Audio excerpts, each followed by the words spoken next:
UP PCS pre exam के हैरान करने वाले आंकड़े। केवल 42% अभ्यर्थियों ने दिया एग्जाम।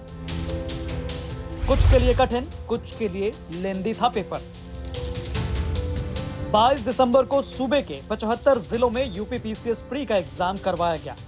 ये वही एग्जाम है जिसके लिए 11 नवंबर से 4 दिन तक बड़े पैमाने पर विरोध प्रदर्शन हुए थे, सिर्फ इसीलिए कि ये एग्जाम अलग अलग दिन में ना करा के बल्कि एक दिन में ही करवाया जाए।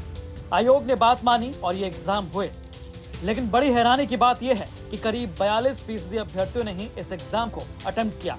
जी हाँ, आइए इस वीडियो में जानते हैं यूपी पीसीएस प्री के इस एग्जाम के बारे में। यूपी पीसीएस यानी उत्तर प्रदेश लोक सेवा आयोग के सचिव अशोक कुमार ने 22 दिसंबर को संपन्न हुए पीसीएस प्री के एग्जाम को लेकर ये पुष्टि की कि परीक्षाएं शांतिपूर्ण ढंग से संपन्न हुई और सुचारू संचालन सुनिश्चित करने के लिए पुलिस और बाकी एजेंसियों का सहयोग मिला।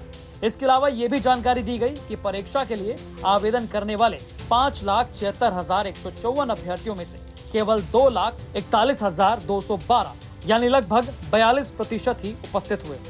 इसके अलावा आयोग के सचिव अशोक कुमार ने बताया कि निष्पक्षता बनाए रखने के लिए दोहरी सुरक्षा व्यवस्था लागू की गई थी। परीक्षा की सीसीटीवी निगरानी और लाइव स्ट्रीमिंग के जरिए बारीकी से निगरानी की गई।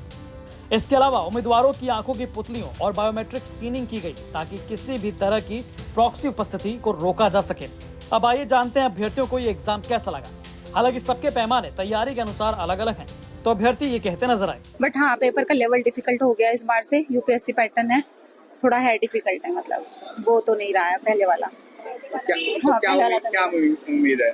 उम्मीद अब 80% तो है, क्योंकि तैयारी इतने टाइम से कर रहे थे। हुआ भी है थोड़ा, ठीक है, थोड़ा रिपीटेड थे क्वेश्चन एक दो, बट उतना नहीं है, मतलब लेवल तो बिल्कुल चेंज ही हो गया इस बार से। पेपर की बात करें तो थोड़ा कॉम्प्रिहेंसिव था, लेकिन पेपर इजी था। पेपर अगर पिछले बार देखे तो वन लाइनर ज़्यादा था, इस बार को मल्टीपल स्टेटमेंट थे, बट पेपर इजी था। पेपर इतने भी टफ नहीं बोल सकते। पेपर तो ठीक था, इजी था, मतलब ऐसा लगा यूपी स्पेशल कम था, बिल्कुल ना के बराबर, ना बजट से ना कोई ऐसा क्वेश्चन था। बहुत मल्टीपल स्टेटमेंट क्वेश्चंस था, एवरेज क्वेश्चन था, मतलब अबव एवरेज क्वेश्चन था।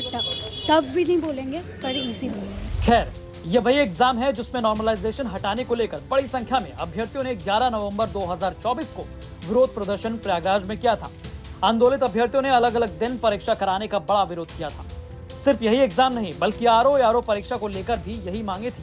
4 दिन के प्रदर्शन के बाद आयोग ने पीसीएस प्री एग्जाम से जुड़ी मांगों को मान लिया। ताजा हाल की बात करें तो 22 दिसंबर को 75 जिलों में 1,331 एग्जाम सेंटर्स पर इस एग्जाम को कराया गया। इस एग्जाम को 2 शिफ्ट में किया गया। पहली शिफ्ट 9:30 बजे से 11:30 बजे तक, जिसमें जीएस का पेपर हुआ, और दूसरी शिफ्ट 2:30 बजे से लेकर 4:30 बजे तक कंप्लीट हुई, जिसमें सीसैट का पेपर हुआ। वैसे पहले पीसीएस प्री का यही एग्जाम इसी साल की शुरुआत में यानी 16 मार्च को किया जाना था, जिसे स्थगित करते हुए आयोग ने 26 और 27 अक्टूबर को परीक्षा कराने का फैसला किया। फिर इसे भी पोस्टपोन कर दिया गया और तय किया गया कि 7 और 8 दिसंबर को कराया जाएगा। लेकिन अभ्यर्थियों के तगड़े विरोध और परीक्षा का आयोजन एक दिन और एक शिफ्ट में कराने की मांग की गई। 4 दिन तक जोरदार प्रदर्शन हुआ और उसके बाद ये एग्जाम 22 दिसंबर यानी कल हुआ। लेकिन हैरानी की बात है कि मात्र 42% लोग इसमें शामिल हो पाए। ब्यूरो रिपोर्ट, यूपी तक।